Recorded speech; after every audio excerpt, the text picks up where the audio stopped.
alam nila kung ito meron doon sa area ng Moraita, hindi ka natin kasi nasilip kung meron ka mga pwersa ng mga kabataan release na nagpapahinga sa lugar. Kung meron nakita natin mga nag-rally na rin na nagpapahinga sa mga gilid, iba ay nag-aanda ng buhay, iba ay kumakain, iba ay naka-stay pa rito at naghihintay. Hindi ka iniwasan ang gulo! Ito ay abutin pa ng Hoy! Channel 5! Hindi ka iniwasan ang gulo! Tandaan mo yan! Sabi nga ni DILG Secretary John Grimulia ay mananatili yung mga kapulisan natin.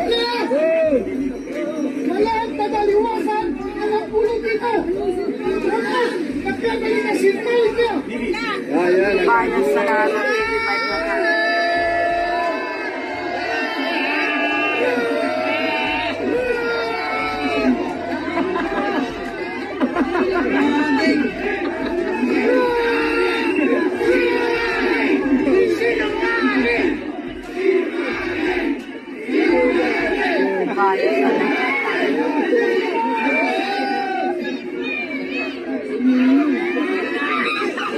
Galit na galit na yung mga tao, guys. Galit na galit na yung mga tao.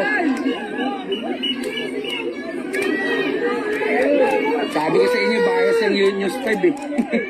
Sabi ko sa inyo, bias. Ay. Sabi ko sa inyo, bias. Ay! Patay!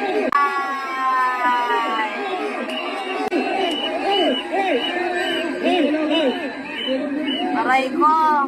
Newscaster na nulak.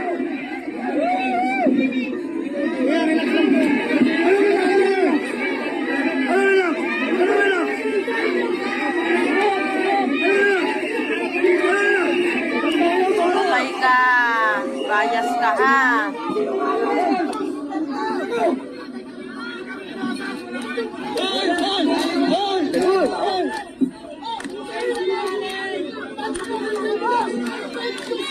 Ano ba itong newscaster na to? Natensionan pa ng mga inupak na puso, mga bobo. Nagalit na yung mga tao, guys. Fake news daw kasi. Sabi ko sa inyo, bias ang TV5 eh.